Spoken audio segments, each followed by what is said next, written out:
சாச்சனாவையும் ராணவையும் எந்திரிக்க சொல்லிட்டு இவங்க 2 பேர் ஆட்சி தான் நடந்ததா அப்படின்னு கேக்குறாரு. அதுக்கு அருண் சொல்றாரு, இவங்க 2 பேரை விட ராஜகுரு தளபதி அவங்க 2 பேரு தான் பவர்ஃபுல்லா இருந்தாங்க அப்படின்னு சொல்றாரு. அடுத்தது முத்துக்குமரன் சொல்றாரு, சிம்மாசனத்துல கம்மு போட்டு ஒட்டிட்டாங்களோன்னு சந்தேகமா இருந்துச்சு சார் அப்படின்னு சொல்றாரு. அதுக்கு விஜய் சேதுபதி கேக்குறாரு, தளபதியும் ராஜகுருவும் ஓவர் ஷேடோ பண்ணிட்டாங்கன்னு நினைக்கிறீங்களா அப்படின்னு கேக்குறாரு. ஓவர் ஷேடோ பண்றதுக்கு இந்த ராஜா ராணி ஏதாவது பண்ணிருக்கணுமே, அவங்கதான் எதுவுமே பண்ணாம சும்மா தானே இருந்தாங்க. சரி, இப்போ முத்துக்குமரன் என்ன சொல்றாருன்னா, ராஜா ஏதாவது செய்ய போனா உடனே அவரை அடிச்சு சேர்லயே உட்கார வச்சுட்டாங்க.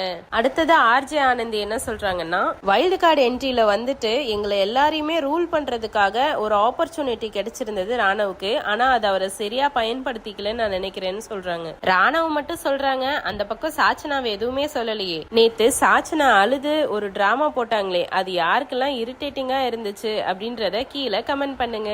இந்த